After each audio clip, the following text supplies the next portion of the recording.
আসসালামু আলাইকুম ভিউয়ার্স।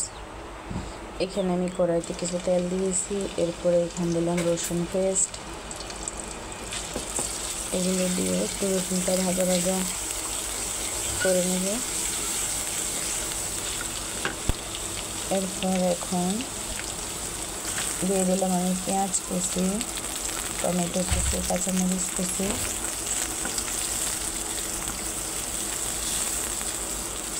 দিয়ে পেঁয়াজগুলো একটু ভাজা ভাজা করে নেব।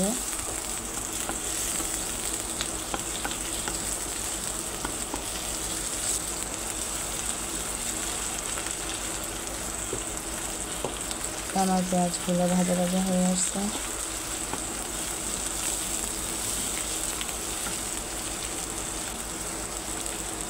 এর মধ্যে আমি এখানে মেখে রাখা মাছগুলো দিয়ে দিলাম। এখানে হলুদ, মরিচ, জিরা সব কিছু একসাথে দিয়ে দিয়েছি। এই মাছগুলো কষানো হয়ে গেছে। এখন এর মধ্যে আমি দিয়ে দিলাম ভেন্ডি কুচানো ঢেঁড়সগুলো দিয়ে নেড়ে ছেড়ে দেবো। ঢেঁড়সের কালারটা অনেক সুন্দর। এখানে অপর পাশে আমি আরেকটি কড়াই দিয়েছি, এখানে আমি তেল দিয়ে দিলাম, আর রসুন পেস্ট দিয়ে দিলাম। রসুনগুলো একটু ভাজা ভাজা করে নেব। রসুনগুলো আমার ভাজা ভাজা হয়ে আসছে। এখন আমি এতে দিয়ে দিলাম পেঁয়াজ কুচি, কাঁচামরিচ কুচি এবং টমেটো কুচি। এগুলো দিয়ে আমি এগুলিও ভালোভাবে নেড়ে ছেড়ে নেব।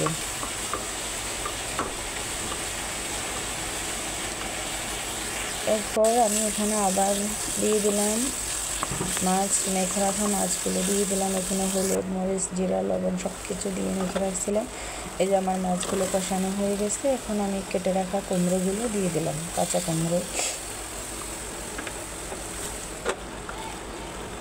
এই যে কুমড়োগুলো দিয়ে আমি একটু উল্টে পাল্টে দিলাম।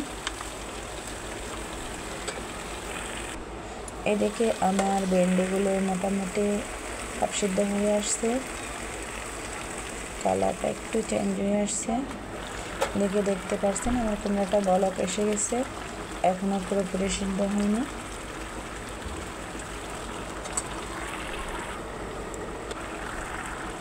এই যে দেখতে পাচ্ছেন আমার কুমড়োটা হয়ে গেছে। এখন আমি ধনেপাতা কুচি দিয়ে দিলাম। আমার রান্নাটা মোটামুটি রেডি।